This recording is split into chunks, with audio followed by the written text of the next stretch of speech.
అందరికీ నమస్కారం. మనం కొంతకాలంగా హోపనోపన మీద మంచి కంటెంట్ షేర్ చేశాం. దానికి వ్యూయర్స్ నుంచి మంచి స్పందన వచ్చింది. చాలా బాగుందని చెప్పారు. అంతేకాకుండా వాళ్ళు దాన్ని అప్లై చేసి మాకు రిజల్ట్ కూడా వచ్చింది అని చెప్పడం చాలా చాలా సంతోషం. అందరికీ రిజల్ట్ రావాలనేదే మా ఆకాంక్ష. కాబట్టి ఇటువంటి వీడియోలని కొంతమందికి షేర్ చేయండి, ఆసక్తి ఉన్న వాళ్ళకి. అంతేకాకుండా కింద కామెంట్ బాక్స్లో I'm sorry, please forgive me, thank you, I love you అని ఒకసారి మెన్షన్ చేయండి. మనకు కూడా రిజల్ట్ బ్రహ్మాండంగా ఉంటుంది. ఈ హోపనోపన మీద వీడియోలు చేస్తూ నేను ఒకసారి చెప్పాను, ఈ హోపనోపనని నేను ఎక్కువగా డాక్టర్ జో వైటాలే నుంచి నేను ఫాలో అవుతున్నాను. ఆయన చెప్పిందే హోపనోపన నేను నేర్చుకున్నాను. ఆయన ఒక పుస్తకం ఒకటి రాశాడు. అదేమిటంటే టైటిల్ మనీ లవ్స్ స్పీడ్ అని. ఆ పుస్తకం గురించి వీడియోలో ఆయన వివరంగా చెప్పాడు. మనీకి ఉన్నటువంటి లక్షణాలు ఏమిటంటే మనీ లవ్ స్పీడ్, బాగా స్పీడ్గా ఉండడాన్ని మనీ ఇష్టపడుతుంది, స్లోగా ఒక స్టాటిక్గా ఉండడాన్ని మనీ ఇష్టపడదు అని చెప్తాడు. అంతేకాకుండా sole purpose of money is to express appreciation అనే ఇంకో ప్రిన్సిపల్ కూడా ఆ పుస్తకంలో ఆయన చెప్పడం జరిగింది. తర్వాత ఇంకా ఒకటి చెప్పాడు, మనీ ఈజ్ సో డైనమిక్ అని కూడా చెప్పాడు. నాకు ఇవన్నీ చూసిన తర్వాత ఆయన పుస్తకంలో చెప్తున్నది ఏంటంటే మనీ అనేది ఒక జడ పదార్థంగా కాకుండా ఒక జీవం ఉన్నటువంటి, చైతన్యం ఉన్నటువంటి ఒక పదార్థంగా ఆయన చూస్తున్నారు. ఆయన ఎప్పుడైతే మనీ లవ్స్ స్పీడ్ అని, తర్వాత ఇది డైనమిక్గా ఉంటుందని చెప్పిన తర్వాత నాకు వెంటనే లక్ష్మీ అష్టోత్తరంలో కొద్దిగా గుర్తుకొచ్చింది. మనం రోజు అమ్మవారికి పూజ చేస్తూ ఉంటాం చాలామంది. అందులో అమ్మవారి నామాలు మనం చదువుతూ ఉంటాం. ప్రధానంగా చెంచలాయే నమః, చపలాయే నమః అని మనం చెప్తూ ఉంటాం. చెంచల, చపల. నాకు అతను అలా చెప్పగానే వెంటనే ఈ నామాలు గుర్తొచ్చినాయి అమ్మవారి గురించి. చెంచలం, చపలం, దాని అర్థం అదే. అంటే మనీ చాలా స్పీడ్గా ఉండడానికి ఇష్టపడుతుంది. అంతేకాకుండా ఒక చోట ఉండడానికి, స్టాటిక్గా ఒక చోట నిలబడిపోవడానికి ఇష్టపడదు. మూమెంట్లో ఉండాలి, అంటే సర్క్యులేట్ అవ్వాలి అని దాని అర్థం. సర్క్యులేషన్ని మనీ ఇష్టపడుతుంది. ఇది ధనం తాలూకా లక్షణాలని చెప్పాడు. అప్పుడు నాకు కొంత ఆసక్తి కలిగి నేను లక్ష్మీ అష్టోత్తరం చూశాను. అంటే నా భావన ఏమిటంటే మనం ఇక్కడ భౌతిక ప్రపంచంలో ఎటువంటి పదార్థమో వస్తువు తీసుకోండి, దానికంటూ ఒక అధిష్టాన దైవం ఉంటారు. మన సనాతన ధర్మంలో చెప్పినటువంటి విషయాలు ఇవన్నీ. ఇప్పుడు భూమి ఉంది, భూమికి ఒక అధిష్టాన దైవం ఉంటుంది, భూదేవి. అలాగే అగ్ని ఉంది, అగ్నికి ఒక అధిష్టానం ఉంటుంది, అగ్నిదేవుడు. ఒక నది, దానికి ఒక అధిష్టానం, సముద్రం, కొండ, ఇలా ప్రతి ఒక్క దానికి ఒక అధిష్టాన దైవం ఉంటుంది. అదేవిధంగా మన సనాతన ధర్మంలో ఋషులు చెప్పిందంటే ధనం, డబ్బు, దీనికి అధిష్టాన దైవము లక్ష్మీదేవి. కాబట్టి ఆ లక్ష్మీదేవి యొక్క లక్షణాలు ఏవైతే ఉంటాయో అవి ధనానికి ఖచ్చితంగా ఉంటాయి. ఇప్పుడు మనం ధనం కోసం ho'oponopono, law of attraction apply చేసేటప్పుడు ధనం గురించి ఇంకా కొంత అవగాహన తెచ్చుకుంటే ధనం మీద మన గౌరవం పెరుగుతుంది. ఆ లక్షణాలు తెలుసు కాబట్టి మనం చాలా తేలిగ్గా ho'oponopono, law of attraction apply చేసుకోవచ్చు. ఆ ఉద్దేశంతో నేను ధనం యొక్క లక్షణాలు ఏముంటాయని కొంత స్టడీ చేశాను. స్టడీ చేస్తే మంచి ఆసక్తికరమైనటువంటి విషయాలు నేను చూడడం జరిగింది. ఇది మనం తెలుసుకుంటే ధనం మీద విపరీతమైనటువంటి భక్తి, గౌరవం మనకు అందరికీ కలుగుతుంది. లా ఆఫ్ అట్రాక్షన్లో ధనం రాకపోవడానికి కారణం ఏమిటి అంటే చాలామంది 90% జనాల్లో ఉన్నటువంటి లోపం ఏంటంటే వాళ్ళ నమ్మకం, అంటే సబ్కాన్షియస్ లెవెల్లో వాళ్ళు నమ్మేది ఏంటంటే money is a source of all problems అనేది చాలామంది నమ్ముతూ ఉంటారు. అన్ని సమస్యలకు మనీనే కారణం అని బలంగా నమ్ముతూ ఉండడం వల్ల వాళ్ళ జీవితంలోకి మనీ రావడం లేదు అని లా ఆఫ్ అట్రాక్షన్లో చాలామంది తేల్చి చెప్పినటువంటి విషయం. ఇప్పుడు దాన్ని, ఆ బిలీఫ్ సిస్టమ్ మార్చడానికి మనం రోజు లక్ష్మీ అష్టోత్తరం చదువుతాం, చాలా గౌరవంగా నమస్కారం చేస్తాం, నమః అని అంటాం. అదేవిధంగా డబ్బును చూసి ఇంకో భావనతో మనం ఉంటాం. మనకు ఫలితాలు ఏ విధంగా వస్తాయి. కాబట్టి ఈ అష్టోత్తరాన్ని ఈ కోణంలో మనం చూసినట్టయితే మనకు చాలా మంచి విషయాలు అర్థమవుతాయి. అంతకంటే ముందు అర్థం చేసుకోవాల్సింది ఏంటంటే మన అధిష్టాన దైవం ఎవరైతే ఉంటారో వాళ్ళకు ఉన్నటువంటి ప్రాపర్టీసు, ఆ లక్షణాలు ఆ వస్తువుకి కూడా ఉంటుంది. అంటే ఉదాహరణకు మనకు దేవతల్లో బలమైన వాడుగా ఏమని చెప్తారంటే వాయుదేవుడు, బలానికి ప్రతీక ఆయన. అందుకే ఆయన యొక్క పుత్రులు హనుమంతుడు, భీముడు చాలా బలంగా ఉంటారు. అదేవిధంగా పంచభూతాల్లో బలమైనది ఏది అంటే వాయువు బలమైంది. ఆ లక్షణం ఇక్కడ కూడా కనబడుతుంది మనకు. కాబట్టి అధిష్టాన దైవంలో ఉన్నటువంటి లక్షణాలు మనకి ఇక్కడ కనబడుతూ ఉంటాయి. గంగాదేవి యొక్క గంగా నది యొక్క అధిష్టాన దైవం గంగాదేవి. గంగాదేవికి ఉన్నటువంటి లక్షణాలు గంగలో మనకు ఆ భౌతిక పదార్థంలో మనకు కనబడుతూ ఉంటాయి. భూమి సహనానికి గుర్తు. భూమి నిజంగానే అంత సహనంగా ఉంటుంది. భూమి కూడా జడ పదార్థం అనుకోకూడదు, అది కూడా చైతన్యమే. అందులో ఒక గుప్పెడు మట్టి తీసుకున్నాం అనుకోండి, ఆ గుప్పెడు మట్టిలోంచి మళ్ళీ ఒక చిన్న విత్తనం వేస్తే అందులోంచి విత్తనం వస్తుందంటే అది జడ పదార్థం ఎలా అవుతుంది? అది జీవం ఉంది కదా. కాబట్టి అన్నీ చైతన్యమే. అంటే ప్రాణంలా కదలకపోయినా అన్నీ చైతన్య వస్తువులే ఇక్కడ. కాబట్టి డబ్బు కూడా అదే విధంగా ఒక చైతన్య స్వరూపంగానే మనం చూడాలి. కేవలం పేపర్లు అని అనుకోరాదు. దానికి ఒక శక్తి, ఒక ఎమోషను, వైబ్రేషను ఉంది. ఇది సనాతనంగా ఋషులు ఎప్పుడో మనకు చెప్పినటువంటి విషయం. ఇప్పుడు కొన్ని నామాలు చూద్దాం. అద్భుతంగా ఋషులు మనకు చెప్పారు ఆ యొక్క ధనం యొక్క లక్షణాలు. లక్ష్మీదేవి యొక్క లక్షణాలే మనము ధనానికి మనము చూసుకుంటున్నాం. ఎందుకంటే అధిష్టాన దైవం లక్ష్మీదేవి కాబట్టి ఆ లక్షణాలు ధనానికి ఖచ్చితంగా ఉంటాయి. అన్ని సంపూర్ణంగా ఉండకపోవచ్చు, కొన్ని లక్షణాలు ఖచ్చితంగా ఉండి తీరాల్సిందే. ఏంటంటే ప్రకృత్యై నమః, మొదటి నామమే ప్రకృత్యై నమః. ప్రకృతి అంటే క్రియేటివ్ ఎనర్జీ అని. డబ్బుకు సృష్టి చేసే శక్తి ఉంది. డబ్బే వెల్త్ క్రియేట్ చేస్తుంది. ఒక వ్యక్తికి ఐశ్వర్యాన్ని సృష్టి చేస్తుంది. కాబట్టి డబ్బుకు సృష్టి చేసే శక్తి ఉంది. కాబట్టి ప్రకృత్యై నమః అని చెప్తున్నాం ఇక్కడ. నమః అంటే నమస్కారం చేస్తున్నామని.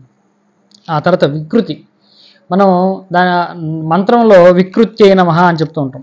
వికృతి అంటే ఏంటంటే ట్రాన్స్ఫర్మేటివ్ నేచరు. డబ్బుకు మార్చే గుణం ఉంది. అంటే మార్పు తీసుకొచ్చే గుణం డబ్బుకు ఉంటుంది. ఒక వ్యక్తి జీవితంలో మార్పు తీసుకురావడానికి డబ్బు బాగా సహకరిస్తుంది. డబ్బు ఉన్నప్పుడు ఒకలా ఉంటాడు, లేకపోతే ఇంకోలా ఉంటాడు. డబ్బు ఆ మార్పు మంచిగా చెడ్డ అనేది ఆ వ్యక్తికి సంబంధించిన విషయమే. వ్యక్తి యొక్క ఆలోచనలో కూడా మార్పు రావచ్చు. మంచి ఆలోచన రావచ్చు, చెడు ఆలోచన రావచ్చు. డబ్బుకు దానికి ఎటువంటి సంబంధం లేదు.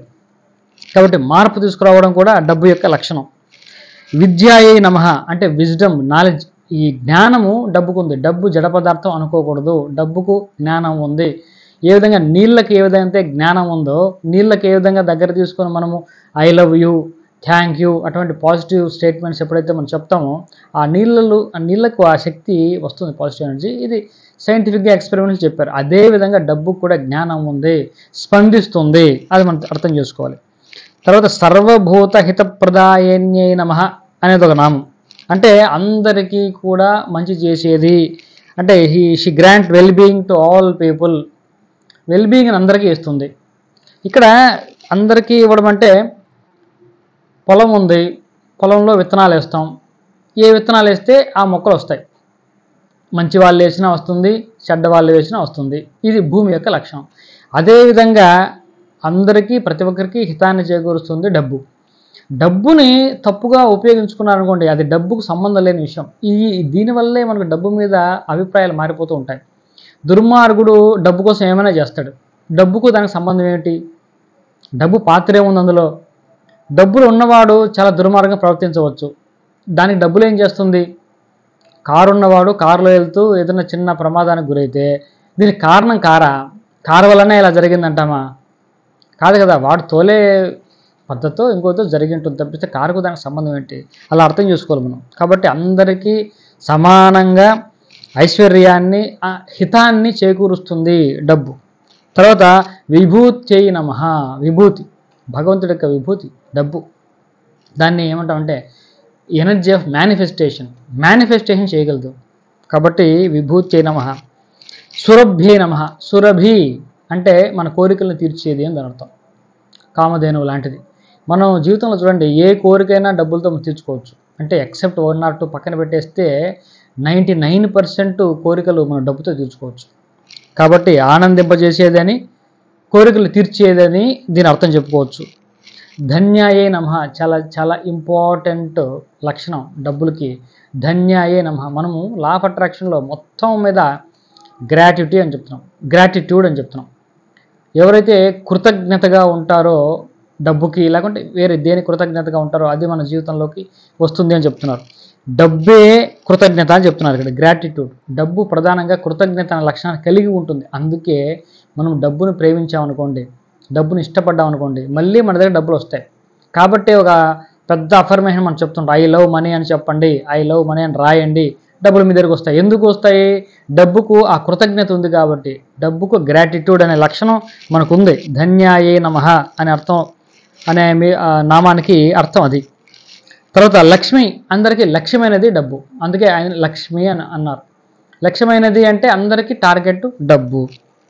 ఆ తర్వాత నిత్యపుష్టాయే నమః, ఇదొక నామం. నిత్యపుష్టి అంటే ఎవర్ స్ట్రాంగ్, ఎప్పుడు కూడా డబ్బులు స్ట్రాంగ్గానే ఉంటుంది, వీక్ అవ్వదు. మన శరీరంలో ఉన్నటువంటి మన శరీరం మనకు వీక్ అయిపోవచ్చు, యవ్వనంలో ఉన్నటువంటి బలం వృద్ధాప్యంలో ఉండదు. కానీ డబ్బులు అలా కాదు, డబ్బులు వృద్ధాప్యంలో ఉన్న వ్యక్తి కూడా డబ్బులు బలమిస్తుంది. కాబట్టి డబ్బులు ఎప్పుడు బలాన్ని ఇస్తుంది. నిత్యపుష్టాయే నమః, అది దాని అర్థం. తర్వాత అనుగ్రహప్రదాయే నమః.